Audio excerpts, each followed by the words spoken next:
Hai Sobat Cilik, dengan Bu Tata, sahabat yang menemani kamu sebelum tidur. Untuk sahabat cilik, jika ada permintaan mendengar dongeng lainnya, silahkan tulis judul dongeng di kolom komentar ya. Dan jangan lupa klik tombol like, share, dan subscribe ya. Selamat mendengarkan. Singa yang bodoh dan kelinci yang pandai. Pada zaman dahulu kala, di hutan rimba yang lebat, hiduplah seekor singa yang rakus. Semua binatang takut padanya, karena dia berburu setiap hari dan membunuh hewan-hewan itu dalam jumlah besar, bahkan ketika dia tidak lapar. Para hewan sadar bahwa tidak lama lagi, maka tidak ada satupun dari mereka akan dibiarkan hidup. Hewan-hewan bertemu dan memutuskan bahwa mereka akan menawarkan satu hewan kepada singa setiap hari. Mereka pergi ke singa dan berkata, "Yang mulia, tolong dengarkan kami. Kami memiliki permintaan yang rendah hati. Di mana Anda tidak perlu memburu kami. Kami meminta Anda untuk selalu tinggal di tempat Anda. Setiap hari kami akan mengirimi Anda satu hewan sebagai hidangan. Dengan cara ini Anda tidak perlu berburu makanan. Kami juga dapat bertahan hidup." Singa setuju dan sejak hari itu dan seterusnya, satu hewan memilih untuk dikirim ke singa untuk menjadi makanannya. Pada suatu hari, giliran kelinci muda. Kelinci ini sangat pintar. Dia tidak ingin dimakan oleh singa. Dia juga ingin menyingkirkan singa selamanya. Dia berpikir keras dan datang dengan rencana untuk membunuh singa. Pada hari dia seharusnya pergi ke singa untuk menjadi makanan singa, dia bangun sangat terlambat. Dia mulai berjalan perlahan menuju ruang singa. Dia bahkan tidur di jalan dan sampai sarang singa saat matahari terbenam. Sementara itu, singa menjadi marah dan tidak sabar. Ketika dia melihat kelinci datang ke arahnya, dia meraung.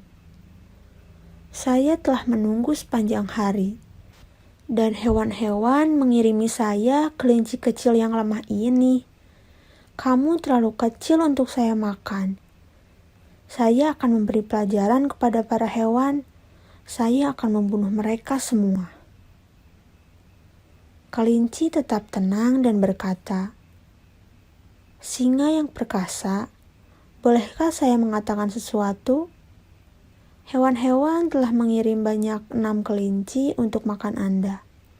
Tetapi di tengah jalan, seekor singa lain menghentikan kami. Ia mengatakan bahwa ia adalah raja baru di hutan ini. Kami mengatakan kepadanya bahwa kami telah memiliki singa pemberani sebagai raja kami. Dia memangsa kelima kelinci yang lain dan meminta saya untuk memberitahu Anda bahwa Anda harus segera meninggalkan hutan atau dia akan membunuh Anda." Singa menjadi marah setelah mendengar penjelasan si kelinci.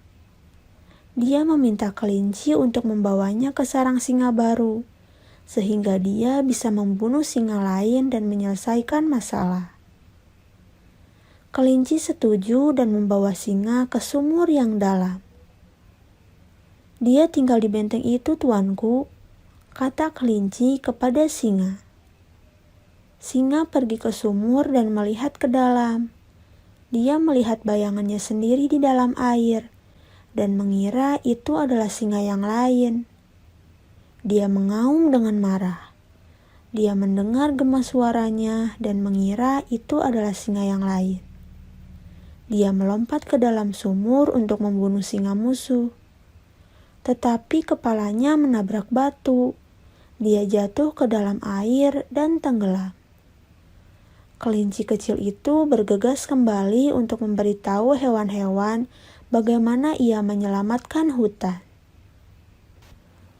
Pesan moral dari dongeng ini adalah Setiap masalah pasti ada solusinya. Dan jangan lupa, jadilah anak yang rajin belajar. Maka kamu akan menjadi anak yang cerdas seperti kelinci.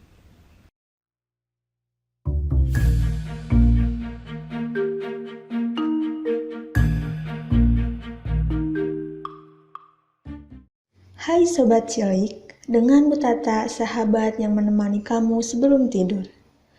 Untuk sahabat cilik, jika ada permintaan mendengar dongeng lainnya, silahkan tulis judul dongeng di kolom komentar ya.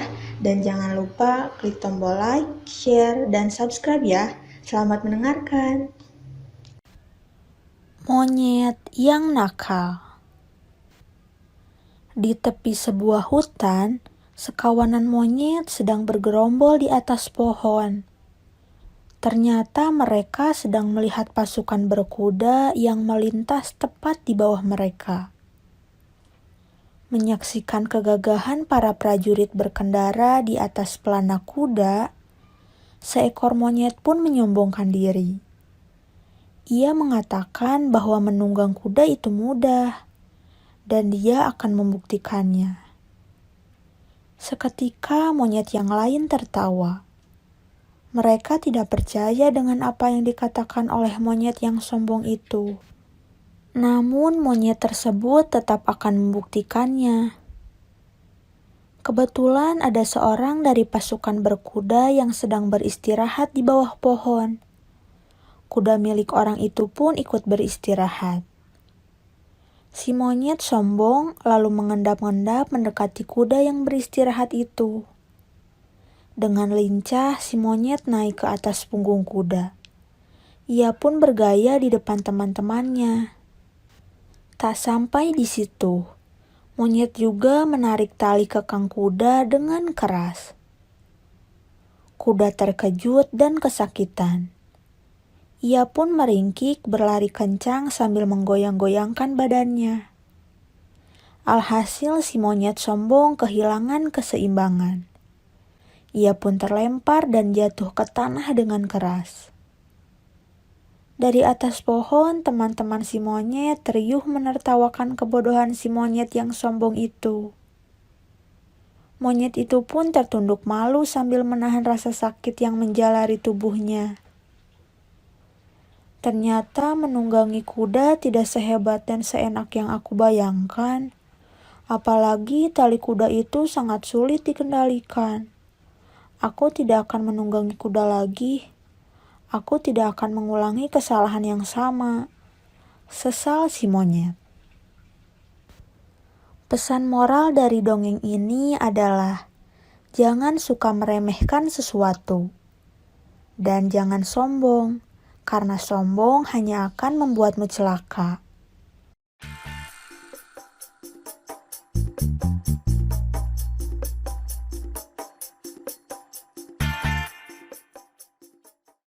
Hai Sobat Cilik, dengan Bu Tata, sahabat yang menemani kamu sebelum tidur. Untuk sahabat cilik, jika ada permintaan mendengar dongeng lainnya, silahkan tulis judul dongeng di kolom komentar ya. Dan jangan lupa klik tombol like, share, dan subscribe ya. Selamat mendengarkan. Gajah putih milik raja. Pada suatu masa, ada sekelompok tukang kayu yang tinggal di pinggir sungai. Setiap hari mereka menyeberangi sungai menuju hutan untuk menebang pohon. Suatu hari, muncul seekor gajah betina yang berjalan terpincang-pincang. Tukang kayu melihat serpihan kayu menancap di kaki gajah. Mereka mencabut serpihan kayu itu dan mencuci lukanya. Gajah berpikir, tukang kayu telah menolongku, aku juga harus menolong mereka. Sejak saat itu, gajah membantu tukang kayu bekerja. Ia menggelindingkan batang pohon yang besar ke sungai. Sebaliknya, tukang kayu memberi makan gajah setiap hari. Suatu hari, gajah melahirkan anak yang tubuhnya berwarna putih. Anak gajah itu tumbuh menjadi kuat dan cantik. Gajah berpikir, "Aku akan bawa anakku untuk membantu tukang kayu." Gajah pun melakukan apa yang diperintahkan ibunya untuk membantu para tukang kayu. Pada sore hari, gajah putih bermain di sungai bersama anak-anak tukang kayu. Mereka saling berkejaran dan memercikan air. Saat itu, raja sedang berjalan-jalan di sungai dan melihat gajah putih. Raja jatuh cinta pada gajah putih itu dan ingin membelinya. Ia pun membayar tukang kayu dengan harga yang mahal dan membawa gajah putih ke istana. Sejak saat itu, tukang kayu tidak pernah hidup kekurangan lagi. Hingga kini, para tukang kayu di India tetap dibantu gajah saat bekerja. Pesan moral dari dongeng ini adalah, saling tolong-menolonglah terhadap sesama makhluk Tuhan. Siapa yang suka menolong, pasti akan ditolong saat ia mengalami musibah atau berada dalam kesulitan.